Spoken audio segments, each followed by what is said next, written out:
Hi everyone, welcome back to my channel. So today's video, I'm gonna be getting ready. It's a get ready with me. I've never been barefaced on camera before, so this is kind of weird for me.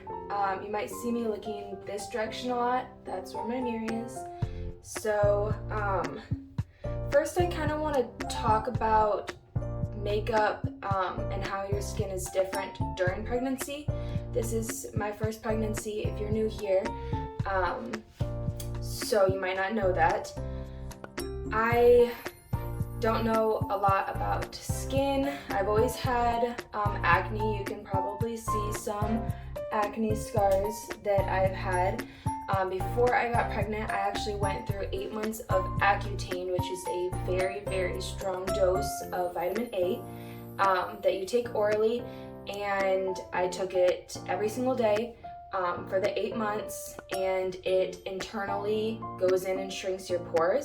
So the first couple months were crazy and honestly made me very insecure because I already had a lot of acne, and the vitamin A tends to push out those oils that are underneath your skin already while it's trying to close your pores. So that creates more acne, unfortunately. So if you're thinking about doing Accutane, it is a long journey, depending on how much acne you started with. It was a very long journey for me. It was very worth it though, because after those first few months, I started noticing that my skin was starting to clear. Accutane doesn't get rid of your acne scars. I immediately started doing microdermabrasion and microneedling for my acne scars. I think you have to wait like a month or two after. I can't remember, it was a couple years ago that I did the Accutane. But it is possible that your acne will come back. I've of course had flare-ups, but my acne has never been as bad as it was. I still have the acne scars.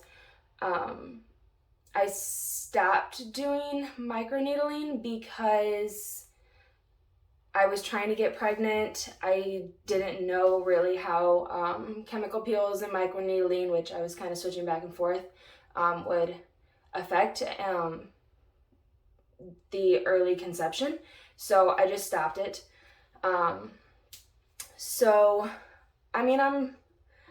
You also start to feel more secure, I feel like, once your acne is gone, and embracing the scars that are left and what your skin has been through. So yeah, that's just a little background. I don't want to get too carried away, but I also want to mention I'm very, very pale. So the makeup that I'm putting on is not going to match my skin, and that's okay because I'm going for a spray tan. That is another thing that I started doing during pregnancy because I don't like being this pale. I like a little bit of glow to my skin, and obviously you can't tan during pregnancy, so that's been another kind of insecurity for me, I guess. But in the long run, I'm learning a lot about my body and my skin during pregnancy, and just the health of my skin, and I probably will even continue spray tanning more so after pregnancy, and getting away from tanning beds, and just soaking up the sun in the summer, just for the health of my skin and aging as I get older. So it's been a good learning experience with spray tan. So yeah, if you're wondering, go to Malibu Tanning. I live in Indiana, so I don't know how many locations Malibu has. I specifically chose Malibu because they have a natural, organic solution that they use made out of sugar, so there's no orangey dyes. It's a very nice glow. So I do enjoy that, and I enjoy knowing that there's no chemicals for me and baby. So that's another reason I go to Malibu. So I'm gonna go ahead and get started on my makeup. I like using my spongies. I just get them wet. Just squeeze out the water. My makeup routine hasn't really changed during pregnancy from when I wasn't pregnant. However, I have noticed that my skin texture is a little bit different and it doesn't hold the makeup as well. That could just be me. I've not talked to anybody else that I know that's pregnant that would have been experiencing that, but I probably should. So comment below. I want to know if you are pregnant or have been pregnant in the past and your skin just didn't seem to hold the makeup or your makeup was separating. I want to know if it's just me. So right now I am putting on this color correcting, it's green primer. Hope you can see that. I just dot it all over my face because I have red dots all over my face. I don't always use this. To be honest, I didn't use a correcting primer a lot, or really at all before I was pregnant, but anything that's going to help smooth out the texture of my skin and maybe make it a little bit more sticky for that makeup to stick to, I'm willing to try. So, do that. I'm also very weird about washing my hands after like every step because I don't tend to like things on my fingers. Maybe that's just me. So, I haven't really decided which foundation I'm going to use today. This is the Revolution Conceal and Define. I really liked it before pregnancy.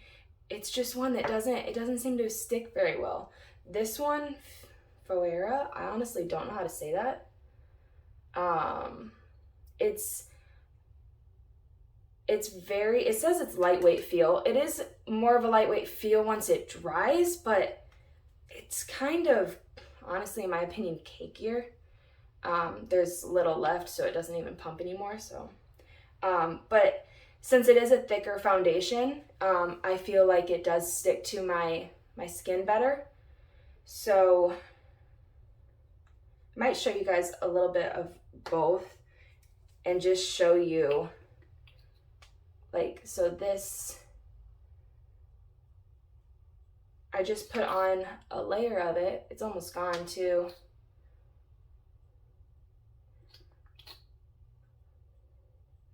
So I kind of got to scrape it everywhere. But I mean, that's a decent amount and I wouldn't use much more than that when I wasn't pregnant. But I just feel like it doesn't cover as well and it's blotchy.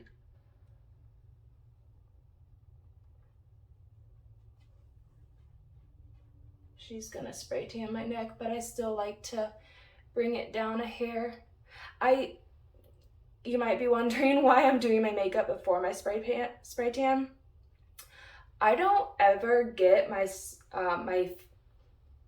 face spray tanned. And that's just because I've always struggled with acne, like I said. And so I use different acne creams and stuff like that, that I got from my dermatologist that is safe during pregnancy.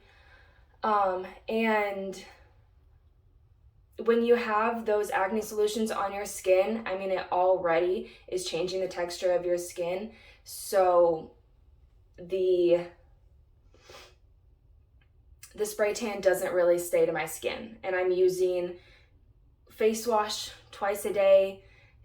I wash it off, so there's no point on putting it on. So if I'm going somewhere after this, which I am, I will just put my makeup on, get ready, and then go to my spray tan. So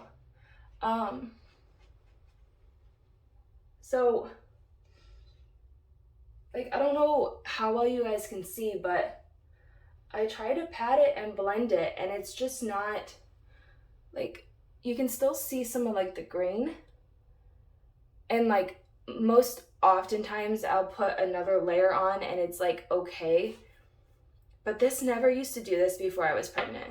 So I'm like either going crazy or it's my acne medication, my topical medication, or it's pregnancy. And I don't know which one it is, so don't forget to comment because I need some clarity, guys. Because this is weird. It's just weird how it doesn't blend very well for me anymore. So I'm just gonna go in with this that's a tad bit thicker.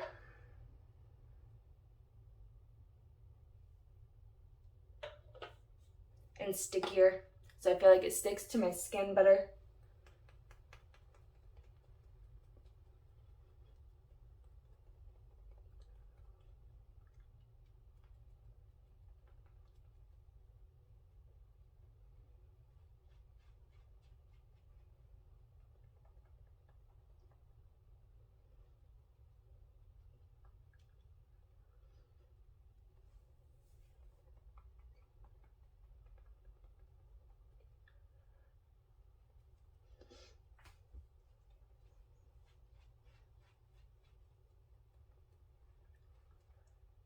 Does anybody else hold their hand up just randomly?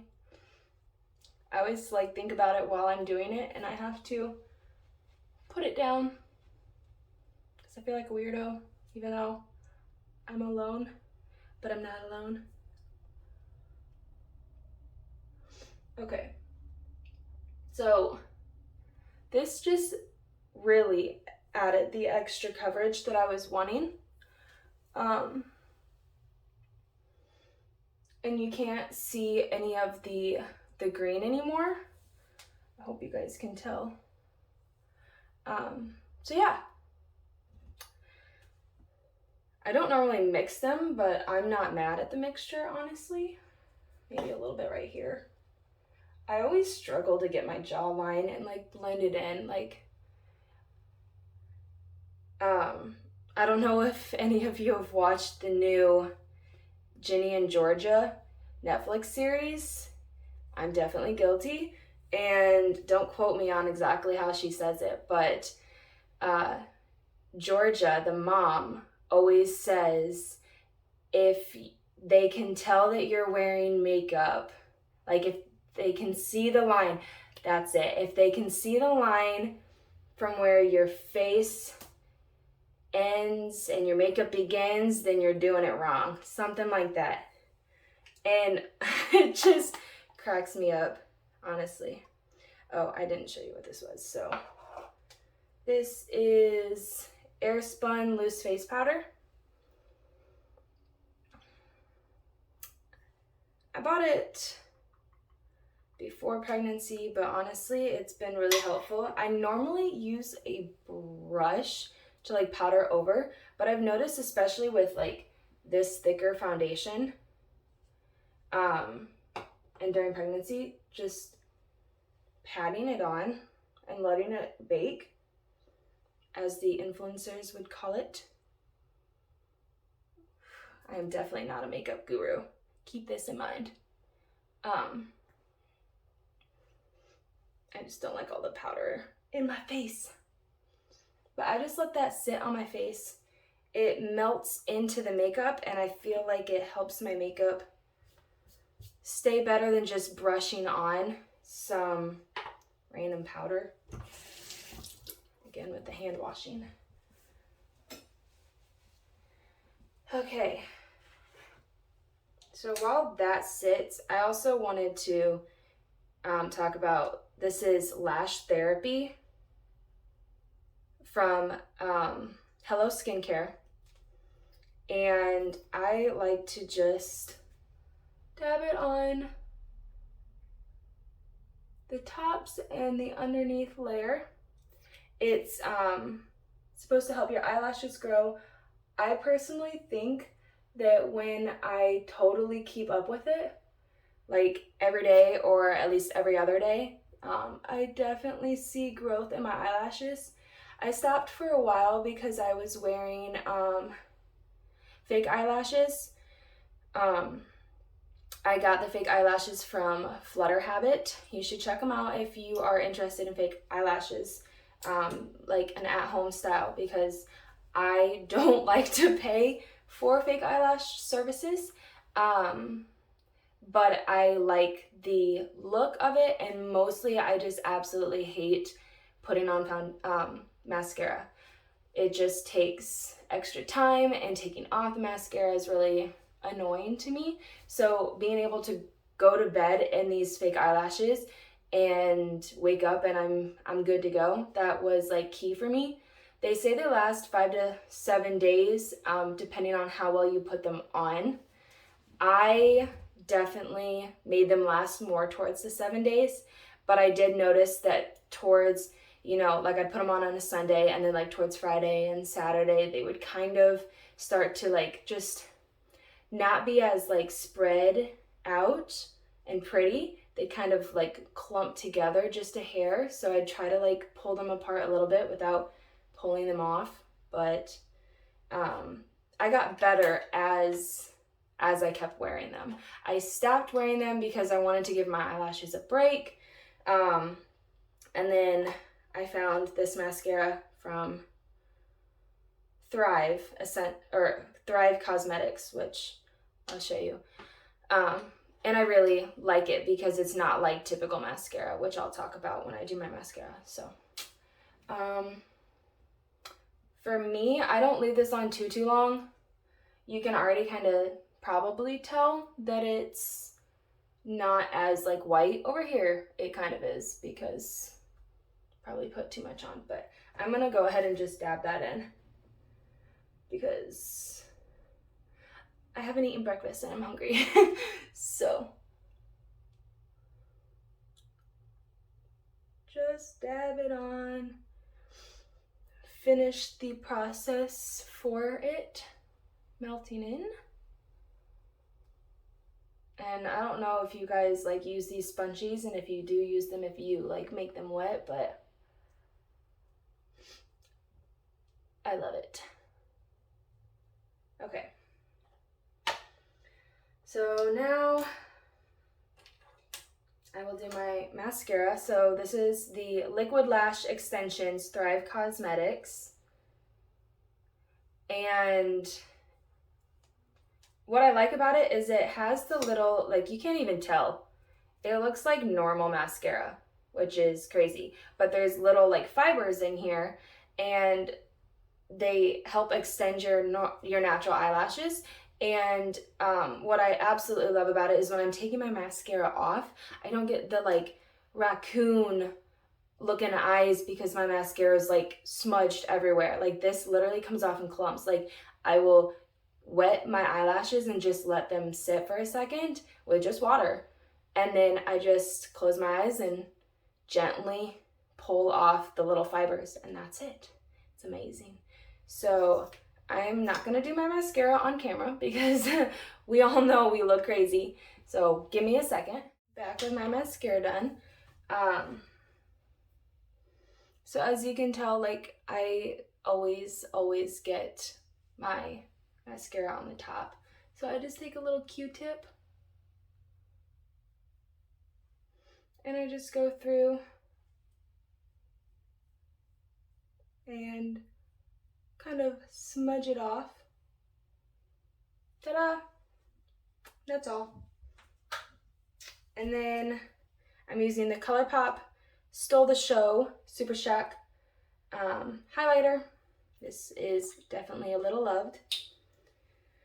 And honestly, I just take this small little brush because I don't like a lot of highlighter, so I'll just kind of brush that in where it needs to go on my cheekbones. I kind of do circles to give it a better blend. And then of course, going in that line underneath my eyebrows.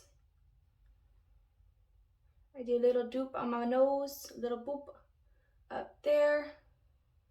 And then of course my lip and underneath my chin, just to highlight the right areas. And then I go in the creases of my eyes to brighten my eyes a bit which honestly I do it almost every morning and it doesn't even matter because like throughout the day I'm like doing that to my eye and like itching. So I don't know why I do it, but I start off the day pretty. And then for my eyebrows, I brush them. Just brush them up and out. And I already have pretty full eyebrows, so I don't ever fill them in. So can't help you there. So yeah, this is the full makeup look. Thanks for watching. I am excited to have talked to you guys. Actually, I'm gonna cut that out because that doesn't matter. I almost forgot my chapstick. So I got this from Amazon. It's a lip plumping. It kind of just tingles your lips and it gives it a nice shine. So I like it a lot. It's Lip Freak. Freak your lips out. The strongest buzzing lip balm in the whole world. So I don't know how they really hold up to other lip balms because I haven't tried any because I love this one so much. This one's the bubblegum flavor, Bubble Trouble. But I also have a mint one. I like the mint one a lot better. I feel like it does tingle a lot more. But I keep that one in my purse, so I put it on throughout the day and stuff. So this one's my home one, and I'm not mad at it. So yeah. So this is the completed look. My hair, I just braided when I went to bed, so that's why it's a little curly. I try not to put heat on my hair. Trying to get it as long as possible before postpartum hair loss. So yeah, tell me your experiences of postpartum hair loss if you've already been pregnant, because I'm not gonna lie, I'm kind of nervous about it. So yeah, I'd like to know what you guys have gone through and if it was really bad or really not too terrible for you. So yeah, thank you guys so much for watching my Get Ready With Me video. It wasn't anything fancy. Again, I'm nowhere close to a makeup guru, but I just thought it'd be a fun video to make. I've never made one of these videos, and especially during pregnancy, I just wanted to talk about changes that we go through with our skin and our confidence. So stay confident, stay beautiful, and I'll catch you in the next video.